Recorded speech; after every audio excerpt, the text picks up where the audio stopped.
Ari selalu nanya di kontennya, udah bahagia gimana? Kamu happy nggak? Kamu happy nggak gitu ya? Iya. Itu awal mulanya gimana sih? Aku tuh gitu. penakut Mas, sejujurnya. Iya, aku tuh dulu nggak bisa tidur sendirian. Jadi selalu sama adikku Sinta, kalau nggak sama kakak-kakakku. Dan mungkin aku berusaha menjadi lebih dewasa karena aku harus ngurusin adik-adikku.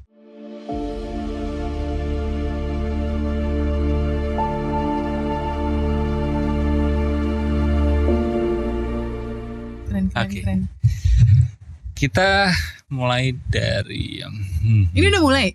Udah nggak ada opening. Nggak ada opening gitu. Nggak ada opening. Ya udah baik. Ya, tapi terima kasih ya kamu udah mampir di sini. Aku yang terima kasih karena sudah diundang. Ya teman-teman, ini Indah. Nanti kita akan ngobrolin tentang film barunya ya. Seperti apa film barunya? Tunggu dulu, nanti kita obrolin. Asik. Tapi sebelumnya kita ngomongin tentang, kamu ternyata suka masak ya? Suka masak aku. Suka masak karena mungkin dari kecil nggak ada pembantu, nggak ada mbak yang bantu-bantuin. Jadi kita lah sebagai anak-anak perempuan yang membantu, inisiatif membantu orang tua. Jadi kebiasaan aja sampai sekarang. Sampai sekarang sampai masih sekarang. masak? Nggak setiap hari kan masak? Atau? Ya tidak sih, karena mungkin sekarang udah bisa pesen ya, jadi terbantu lah pekerjaan itu. Tapi ini? Tapi apa? Tapi kalau misalnya lagi pengen banget gitu masak. Apa hobi apa? Gemarnya atau paling kamu suka itu masak apa? Aku suka masak ikan kuah kuning. Ikan kuah kuning. Iya, kalau di Makassar itu sebutannya palumara. Palumara. Tapi kalau di daerah timur itu mungkin lebih familiarnya ikan kuah kuning. Oh, kamu Makassar kok ya? Iya, aku Makassar. Oke. Aku orang Sulawesi. Berarti ini apa? Pisang hijau. Pisang hijau, coto Makassar, palu basah. Ya. Itu bedanya apa aja sih? Kalau pisang hijau jelas beda ya. Terus kalau tadi coto Makassar itu kayak soto. Beda, dia tuh kuahnya kental, coklat. Terus biasanya kita dan sambelnya juga beda sih. Kamu juga bisa masak gitu? Itu sulit. Bisa sih, tapi sulit banget. Makanya kenapa coto-coto Makassar itu cuman ada beberapa aja yang enak, karena setidak gampang itu untuk memasak itu. Iya. Terus tadi ada palu mara. Palu basah. Palu basah itu hampir mirip sama coto Makassar, tapi dia pakai kuning telur. Ya, jadi ini kuliner dulu ya teman-teman ya. Jadi ini memang potensi. Jadi palu basah itu adalah seperti coto Makassar. Seperti coto ya. Tapi bedanya? Dia ada tambahan kuning telur. Kuning telur. Ya. Kalau yang kamu bikin tadi palumara. Palumara. Itu ikan. Tapi kuahnya warna kuning dari kunyit. Iya gitu. Seingatku ya, aku pernah mungkin sekali atau 2 kali ya ke Makassar. Berapa kali ya, Dri ya? 2 kali kita ke Makassar ya. 2 kali ke Makassar, memang di sana banyak menu kuliner ikan ya. Iya. Kalau Makassar itu banyak banget sih kulinernya. Dari cemilan, dari cemilan sampai makanan gede gitu, enak semua. Di Pantai Losari. Pantai Losari, di situ kan banyak tuh enak pinggiran. Tuh, ada pisang epe. Pisang epe itu kayak pisang dikasih sambal goreng atau enggak singkong goreng gitu. Iya. Aku jadi ingat juga pas ke Makassar itu, aku ke toko yang ada pisang hijaunya. Muda-mudi, bener? Muda-mudi. Apa tuh? Dia jualan apa? Ada pisang hijau, ada coto Makassar juga ya. Ada macam-macam gitu. Iya. Kalau Makassar udah banyak banget kulinernya. Iya, kulinernya. Dan kalau ngerasain di luar Makassar, rasanya beda. Beda banget. Beda banget. Beda banget. Makanya kalau aku pulang kampung ke Makassar itu pasti aku makan coto Makassar. Karena aku nyari dimanapun, susah banget yang hampir mirip, yang otentik gitu rasanya. Pasti ada perbedaan lah. Kalau misalnya kita di Jakarta gitu, ada sih yang enak tapi kayak ada yang kurang, tau gak sih? Tapi kalau di Makassar yang langsung kita makan, baru. Kalo itu bisa kayak bermangkok-mangkok. Kalau kamu masak ke palumara tadi, bahannya gimana? Nah, ada beberapa yang mungkin tidak bisa kamu dapatkan karena beda kalau gitu. palumara sebenarnya masih di mana-mana dapat. Di sini masih bisa dapat. Dia kan ikan, bisa ikan bandeng, ikan tongkol atau apapun sih, sesuka kita aja. Oh, ikannya nggak spesifik ikan apa gitu? Spesifik. Kalau di Makassar sih lebih biasanya pakai palumara itu ikan bandeng. Ikan bandeng. Iya. Itu. Terus kuahnya nanti dikasih bawang putih, bawang merah. Tiba-tiba jadi resep. Nanti ditulis aja. Nanti dituangkan apa dulu. Iya lagi. Terus khasnya itu dia pakai asam. Asam. Iya, air asam terus tambahin tomat. Terus nanti ditambahin cabai rawit. Iya, langsung lapar ya teman-teman. Pakai nasi panas. Nasi panas. Banget. Iya. Ari suka nggak itu? Suka banget. Dia juga ini suka kuliner, suka makan. Apalagi ikan dia suka banget. Kalau Bang Ari kan dia nggak makan ayam. Bukan nggak makan sih, tapi dia lebih suka kalau ada ikan gitu. Oh, dia lebih memilih ikan daripada ayam. Oh, kenapa ya? Karena di kampungnya jarang makan ayam kayaknya. Jadi nanti kapan-kapan aku ajak ngobrol di sini.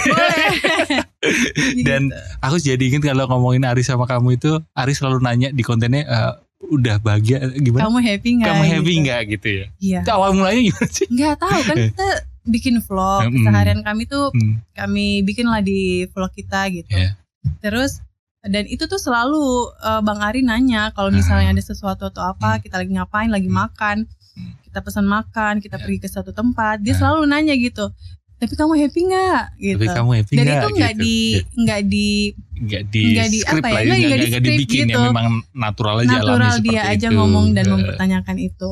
Sampai akhirnya ada satu orang yang kayaknya bikin semua pertanyaan Bang Ari itu ke aku dibikin satu video gitu. Bukankah itu Ardit yang bikin? Bukan, justru dari orang lain. Oh, orang lain dulu. Aku pikir tersangka utamanya adalah Ardit, bukan? Enggak, karena ada video itu akhirnya Ardit lah yang bikin meme-nya. Dan semakin ramai ya. Dan akhirnya semakin ramai dan akhirnya kayak semua orang, kamu happy nggak gitu? Dan pada akhirnya dari konten itu orang-orang kayak, oh iya kayaknya gue jarang juga deh nanyain pasangan gue. Apakah dia udah happy atau belum? Karena kan selalu kayak apa kabar misalnya kayak gitu-gitu. Tapi kayak happy itu kayaknya nggak pernah dipertanyakan deh. Kamu happy nggak sih? Apalagi makan kalau ini gitu. Apalagi kalau usia pacaran atau usia pernikahan sudah lama menanyakan itu kadang lupa gitu ya. Kamu happy atau enggak gitu. Begitu. Oke. Ngomongin film sekarang. Ya. Sebelumnya selamat untuk filmnya. Judulnya seperti Sakaratul yang di kaosnya bagus sekali tapi kaosnya ya. Ya memang seperti itu seremnya itu bikin ada keindahan gitu, ada misteri itu Sakaratul Maut yang bakal tayang 1 Agustus ya. 1 Agustus. Selain film horor, ini kan juga film tentang keluarga ya. Benar kan seperti itu? Ya, lebih ke apa maksudnya?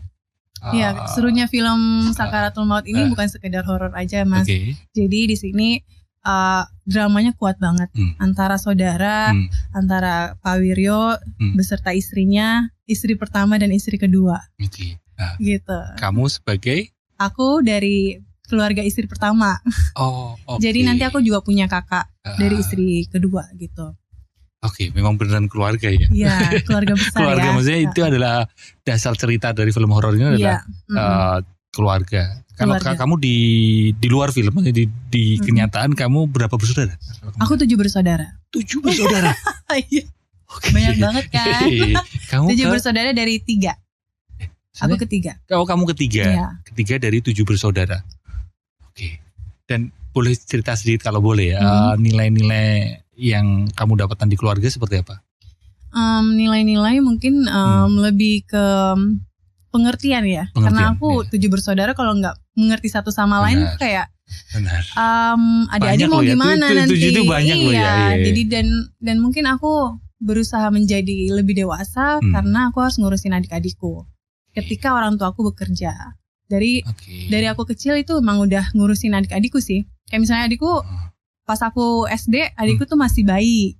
Jadi mau nggak mau aku harus ngurusin. Jadi mungkin dari 7 bersaudara itu membuat aku dewasa kali ya. Lebih cepat. Dan ada pengertian itu tadi ya. Dan berusaha mengerti sekitar aja gitu.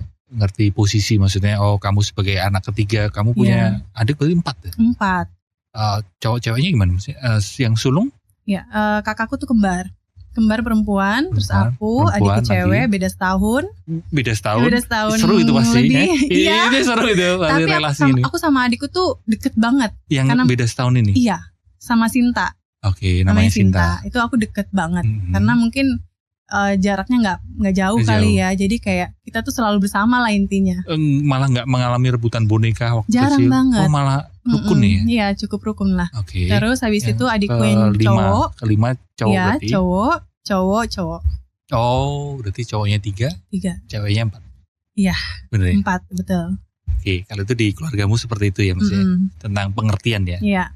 Iya sih, kita memang perlu di dalam keluarga perlu mengerti posisi gitu ya. Iya. Ya. Kalau film horor ya, kamu sih udah berapa kali main film horor? Atau? Kayaknya aku tuh film horor nggak banyak, Mas. Nggak banyak. Karena jarang membuat aku cantol sama skripnya. That's why itu nggak setiap tahun tuh pasti mungkin satu, paling minimal tuh pasti satu. Jadi kamu beneran ini ya selektif ya untuk memilih. Kayaknya aku cukup ya. Pilih-pilih sih untuk horor gitu. Nah kalau ini kamu pilih berarti ini suatu hal yang film yang sangat bagus gitu, Sakaratul Maut gitu ya. Iya. Ceritanya menarik banget sih film Sakaratul Maut. Dan Mas Tata juga, aku ngelihat dia seserius itu untuk ngegarap. Kalau dilihat dari beberapa film sebelumnya kan punya cara eksekusinya beda gitu daripada yang lain. Itulah kenapa aku juga mau join di film ini. Itu menjadi salah satu faktormu untuk akhirnya, meskipun kamu mungkin agak kok film horor ya, tapi ini suatu hal yang kamu kepingin coba gitu, sebuah tantangan gitu. Iya betul. Setiap kali orang berkarya dan ngobrol gitu sama aku selalu tertarik interestnya itu ke di belakang, maksudnya persiapannya seperti apa? Persiapan secara mental, apalagi ini film horor ya. Iya betul. Ya, persiapan secara mental apa yang kamu lakukan?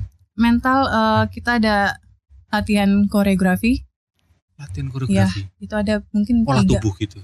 Iya olah tubuh, terus kemudian juga ada latihan fighting. Oh ada scene fightingnya? Ada scene fighting di film ini. Jadi setidaknya kita punya basic lah untuk kalau misalnya terpental tuh safety-nya gimana misalnya.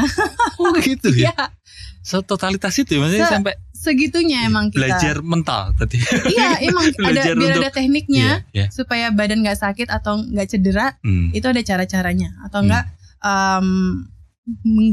berguling itu juga ada tekniknya, kita diajarin. Karena kan aku ada banyak scene sama Claresta di sini sama Kadela juga yang memang bukan sekedar drama aja, tapi ada scene fighting yang aku bilang tadi. Jadi kita benar-benar dilatih juga ke arah situ gitu. Itu persiapan mentalnya ya? Iya, fisik juga. Berapa lama itu berarti? 2 mingguan lah kayaknya. 2 mingguan ya. Film horor itu tentu identik dengan rasa takut. Persepsimu terhadap rasa takut gimana? Maksudnya di hidupmu di dunia nyata ya, maksudnya di luar film. Apakah dulu kamu itu orang penakut, terus setelah main beberapa film horor lalu kamu jadi masih takut sih, tapi jadi lumayan nggak takut gitu. Aku tuh penakut Mas, sejujurnya. Iya aku tuh dulu nggak bisa tidur sendirian. Jadi selalu sama adikku Sinta, kalau nggak sama kakak-kakakku. Gitu. Jadi itu waktu kecil atau remaja juga seperti waktu itu? Waktu kecil sampai remaja lah, sampai kayak dewasa udah mulai bisa belajar sendiri gitu. Tapi dulu kecil takut tidur banget, takut banget sama gelap gitu. Gelap, iya, takut banget. Makanya kenapa kalau tidur itu kita selalu ramean dan nyalain lampu. Karena kalau gelap tuh kayak nggak bisa tidur malah. Gitu. Ya apa satu kejadian yang kamu rasa sangat menakutkan dan kalau kamu nongkrong sama temanmu gitu? Karena mungkin dulu kecil sering ditakut-takutin kali sama teman-teman kayak, kalau gelap dikit ada hantu misalnya kayak gitu-gitu.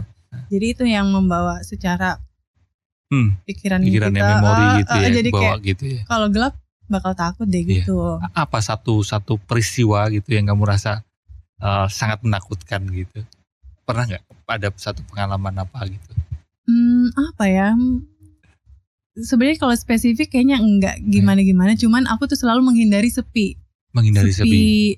Kalau udah mulai malam itu udah takut deh. Pokoknya aku nggak akan mau jalan sendiri atau sendirian gitu. Takutnya dengar suara apa? Apa berusaha gitu. Untuk menghindari aja sih sebenarnya. Jadi berusaha untuk tidak ke arah sana atau nggak sih? Iya. Gitu. Berarti kan nih kalau misal kamu nongkrong sama temen atau mungkin dengerin podcast itu ada podcast horor itu pasti gak akan nonton. Karena pernah satu kali ini tahun berapa 2014-13 mungkin ya nonton Conjuring kalau nggak salah ya. Conjuring itu kan horor banget ya. Terus waktu itu aku pulang lah, aku nonton sama kakakku sama Sinta. Itu nontonnya malam banget lagi jam 10-an kan. Terus kok iya nontonnya malam ya? Iya makanya nonton jam 9 terus pulangnya mall udah tutup gitu. Tidurlah kita berame-rame. Terus kan kalau aku tidur tuh rambut aku kebelakahin kan. Terus waktu itu aku masih tinggal di kontrakanku gitu. Jadi rambutku aku beginiin. Terus gak lama kemudian kayak, kok ada yang narik ya? Terus aku bilang, Into, kayaknya ada yang narik rambutku deh. Tau gak apa ternyata? Tikus. Dan kita udah semua kayak, anjir kayak, itu kayak kita habis nonton film horor. Terus kayak ada adegan horornya. Jadi kayak takut banget. Takut juga sih, maksudnya tiba-tiba takut ada tikus di situ gitu. Tiba-tiba iya lagi. Dan tikusnya pas aku gini-giniin kayak lompat ke atas gitu. Ya itu sebenarnya pengalaman kocak ya. Bukan horor, tapi gara-gara film nonton film horor jadi ke bawah gitu sampai ke rumah. Jadi secara emosi memang ketika horor atau misteri itu tiba-tiba kita tahu ternyata ternyata misal sapu jatuh aja gitu kan jadi kocak gitu kan. Jadi kocak kan sebenarnya ya. Kayak gitu sih, seru banget. Tapi nggak ada ini ya, berarti nggak ada shifting atau peralihan dari dulunya kamu takut banget lalu jadi lumayan lah sekarang sudah lebih. Kalau sekarang ya sudah bisa tidur sendiri dengan matikan lampu. Oh, kalau dulu pasti nggak bisa. Tidur pasti lampunya lah. Pasti nyala lampunya. Oke, jadi teman-teman silahkan komen kamu tim tidur lampunya nyala atau tidur lampu gelap. Kamu sekarang masih udah bisa. Udah bisa tidur sendiri dengan matiin lampu. Ya. Kalau Hana bisa nggak? Kamu tidur tim lampunya lah kamu. Harus mati. Nah iya, sekarang aku gak bisa lagi kalau misalnya nyala gak bisa kan? Gak bisa tidur justru. Kamu bro, kalau laki-laki mati harus mati atau harus utama mati? Kalau nyala gak bisa? Iya. Oke. Iya. Malah panas. Maksudnya karena demam kamu sakit kali. Karena cahaya ya. Cahaya, ya betul. Iya. Kalau istriku itu tim lampu mati. Kalau Mas Haji? Mati, nyala, tidur aku. Enak tuh yang kayak gitu-gitu ya. Gak masalah, bener. Cuma memang katanya ya, ini sebatas yang aku pelajari memang lebih baik mati. Bener. Biar otaknya istirahat ya. Iya. Apalagi screen handphone atau TV ya kan di dalam kamar biasanya ada TV dan nyala gitu. Iya lagi. Waktu dulu sih aku juga kalau tidur leye-leye depan TV gitu kan. TV-nya yang gantian nonton aku tidur. Kita yang tidur. Dan itu ternyata gak sehat. Iya ternyata gak sehat ya. Jadi terpapar sinar itu gitu. Kamu termasuk suka nonton film horor tapi? Jarang. Iya. Oke. Tapi kamu ini ya tertantang untuk film ini. Makanya jadi penasaran gitu. Penasaran ini filmnya seperti apa sih itu. Apalagi tadi terkait keluarga ya. Iya benar. Iya horor keluarga.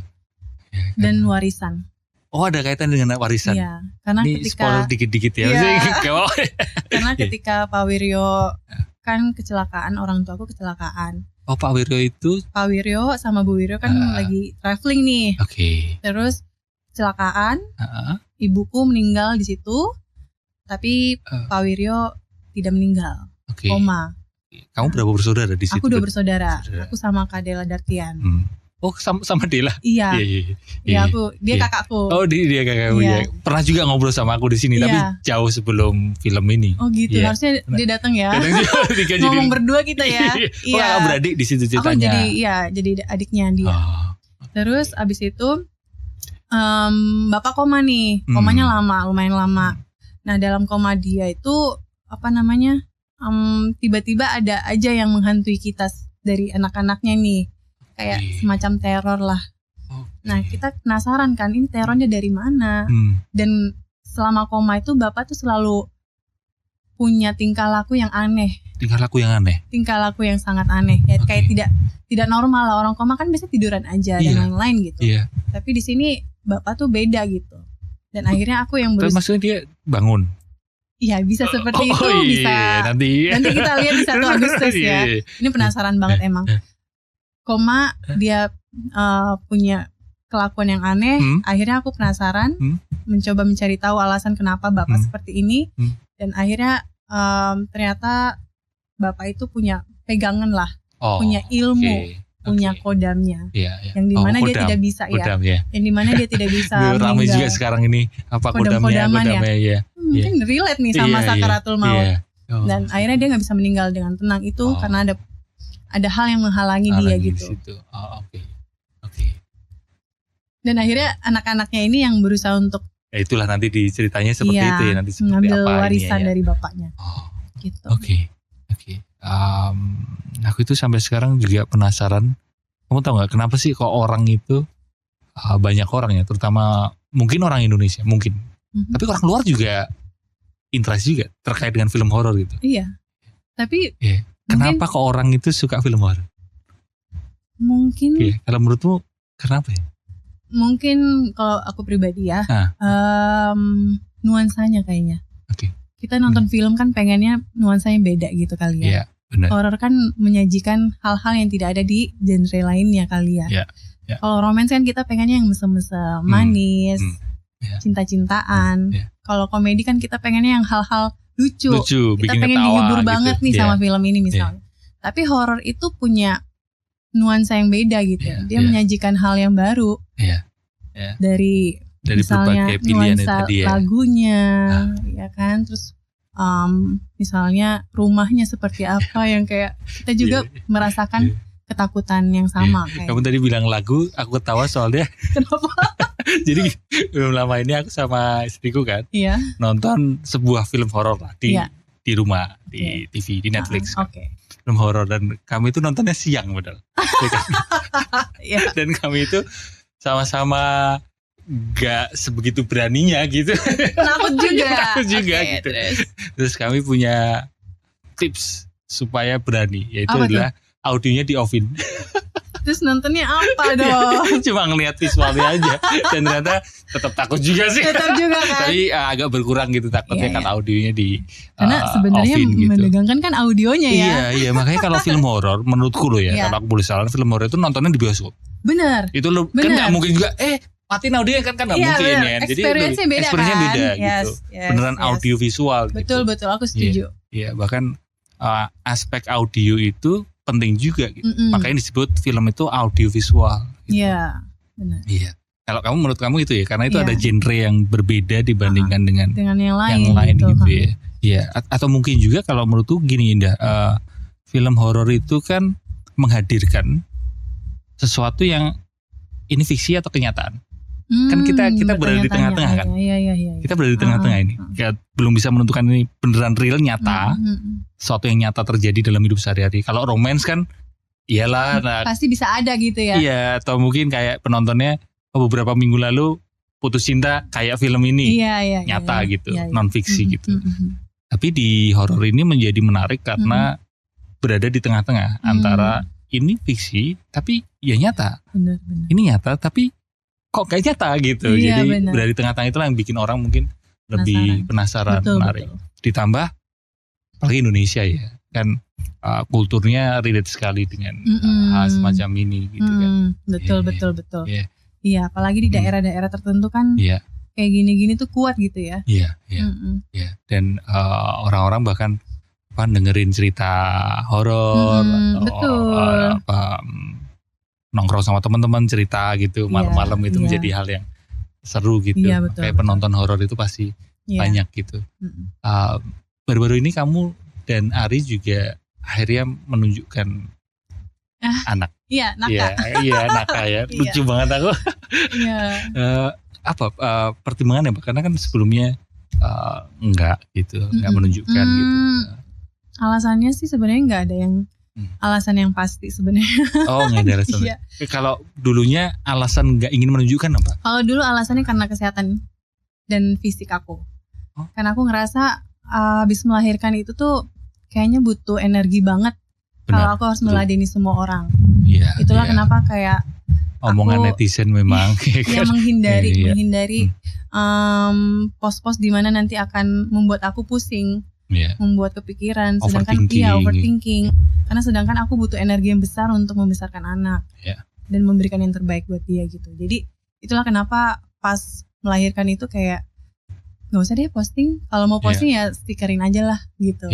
Tapi sekarang kan mungkin karena Naka udah gede juga. Dan akhirnya sekarang kamu mempertimbangkan sama Ari untuk kayak nggak apa-apa deh gitu. Biar dia nanti kalau misalnya udah mulai agak gedean dia punya momen juga sama aku dan bapaknya kayak gimana. Tapi kan kita juga sebagai orang tua, aku sama Bang Ari berusaha untuk tidak overexposure juga buat anak gitu. Paling kita posting ya hal-hal yang lucu aja gitu. Kayak enakan nyanyi misalnya. Gitu-gitu sih. Iya, aku lihat juga itu. Jadi dulu pertimbanganmu karena supaya netizen tidak berkomentar macam-macam dan sebagainya. Kayak biar mereka tidak repot ngurusin aku, tau gak sih? Iya. Padahal itu rumah tanggamu dan Ari gitu ya. Gitu. Jadi rumah tanggamu dan Ari kok mereka pada ikut-ikut komentar gitu. Jadi kita berusaha untuk menghindari itu. Jadi netizen, terutama netizen yang bodoh itu. Iya, kadang-kadang kan suka iseng aja komen-komen yang kayak terlalu gitu kan. Ngurusin rumah tangga orang lain. Mungkin karena pelarian dari hidupnya. Iya, dan apalagi kalau misalnya orang melahirkan itu kan hormonnya benar fluktuatif ya, kadang-kadang moodnya gimana gitu. Kadang-kadang kan juga perempuan-perempuan di komentar itu malah ngejelekin perempuannya gitu. Kayak misalnya habis melahirkan kok gendut banget. Ya padahal itu kan proses untuk orang melahirkan memang seperti itu. Memang seperti itu, sewajarnya, sealaminya itu begitu. Alaminya memang seperti itu gitu. Apalagi kalau misalnya ngomongin komentarin anak, padahal kan anaknya tidak salah apa-apa ya, gitu sih. Iya. Dan ketika sekarang kamu sudah memutuskan sama Ari untuk nge-post, menunjukkan, netizen juga gak perlu macam-macam untuk komen dan sebagainya. Dan gitu mungkin juga akunya sudah mulai kuat. Sudah mulai nggak apa-apa lah kalau mereka punya imunitas batin lebih tough. Gitu. Kembali ke film tadi, aku cukup interest di karakter Pak Wiryo ya. Pak Wiryo. Secara psikologis maksudnya seperti apa? Berarti karakter dia adalah orang sebagai bapak yang Pak Wiryo itu dia ayah gitu, bapak gitu. Sebenarnya dia cukup berusaha untuk menjadi seorang bapak sih ya. Dia menafkahi istri dan anak-anaknya sesuai kebutuhannya kita. Dia menyekolahkan kita juga.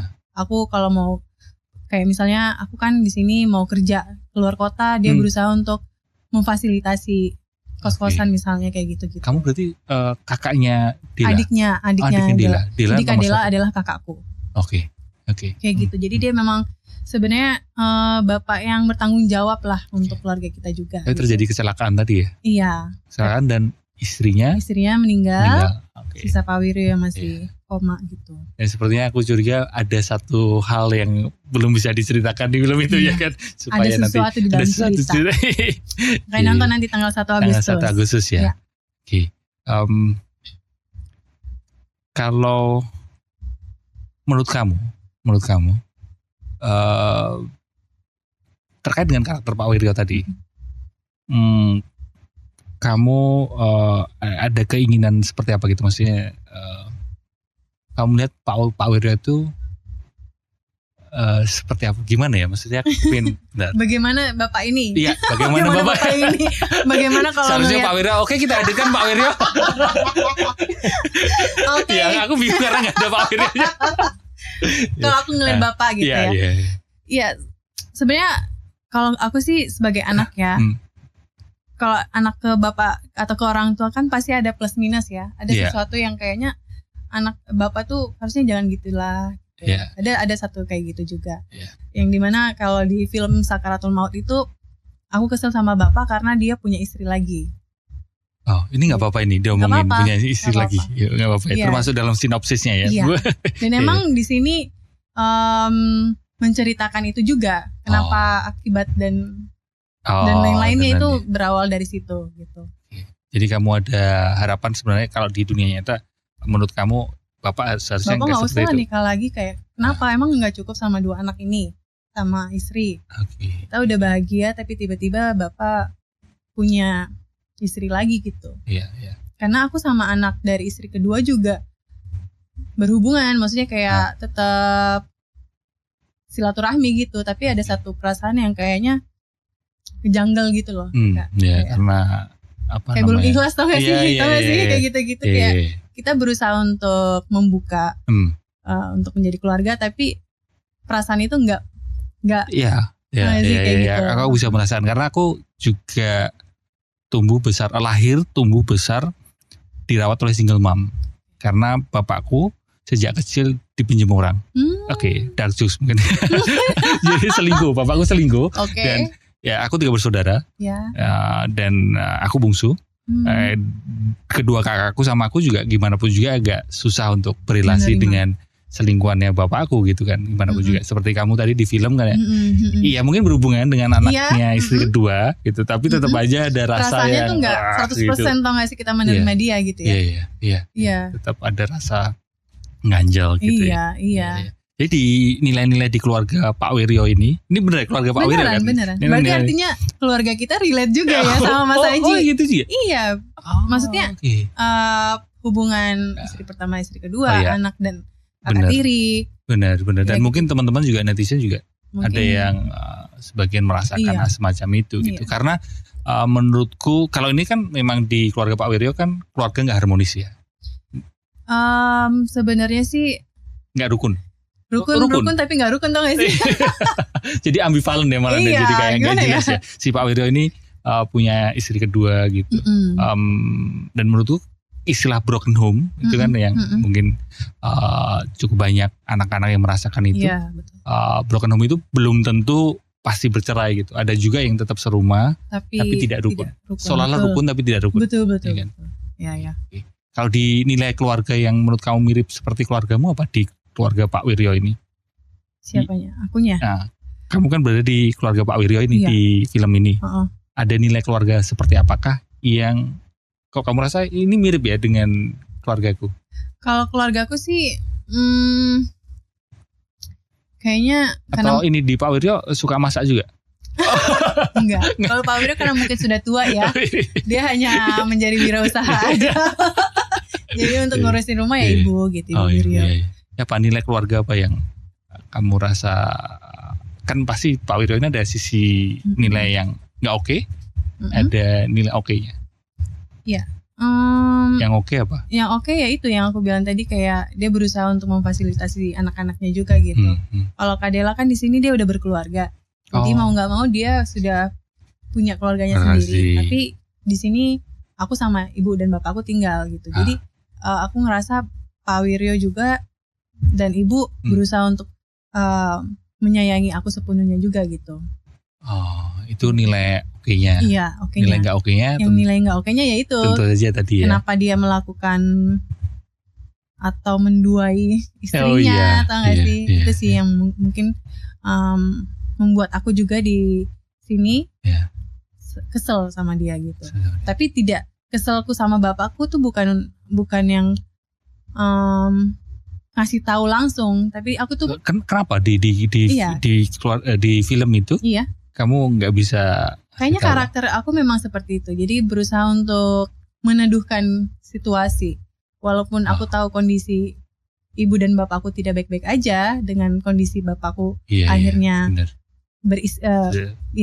nikah lagi, tidak rukun dan sebagainya. Tapi aku berusaha untuk kayak ya udahlah, kalau emang itu putusannya, aku berusaha untuk baik aja lah sama mereka gitu. Karena aku tidak mau ibuku juga merasa tersakiti karena aku sedih dan lain-lain gitu. Iya.